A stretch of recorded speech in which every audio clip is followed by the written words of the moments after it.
திருவாரூர் ரயில் நிலையத்தில் சரக்கு ரயில் தடம் புரண்டு விபத்து ஏற்பட்டிருக்கிறது. கூடுதல் விவரங்களை செய்தியாளர் மணிகண்டன் வழங்கியிருக்கலாம். மணிகண்டன், என்ன நடந்தது? விபத்துக்கு என்ன காரணமாக சொல்லப்படுகிறது? மணிகண்டன், வணக்கம். திருவாரூர் மாவட்டம் நன்னிலம் வட்டத்திற்குட்பட்ட பேரளத்தில் இருந்து காரைக்கால் செல்லும் புதிய ரயில் பாதை பணி கடந்த சில மாதங்களாக நடைபெற்று வருகிறது.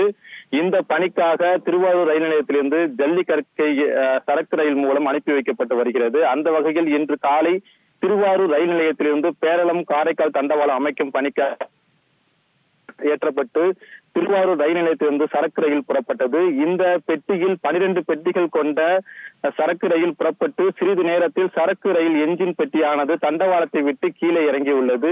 இதையடுத்து சிறிது தூரம் ஜல்லிக்கற்களை சறுக்கிக் கொண்டு சென்ற சரக்கு ரயில் தானாக நின்றுள்ளது. இதனையடுத்து ரயில் ஓட்டுநர் கொடுத்த தகவலின் அடிப்படையில் நிகழ்வு இடத்திற்கு வந்த திருவாரூர் ரயில்வே போலீசார் மற்றும் அதிகாரிகள் உடனடியாக தண்டவாளத்தை கீழே இறங்கிய சரக்கு ரயில் என்ஜின் பெட்டியை விடுத்து மீதமுள்ள பெட்டிகளை மாற்று இன்ஜின் மூலம் அந்த இடத்தில் இருந்து அப்புறப்படுத்தினர். மேலும் ஜல்லிக்கற்கள் ஏற்றி வந்து தண்டவாளத்தில் இருந்து இறங்கிய சரக்கு ரயில் என்ஜின் பெட்டியை அப்புறப்படுத்துவதற்காக திருச்சியில் இருந்து வர வைக்கப்பட்டுள்ளது.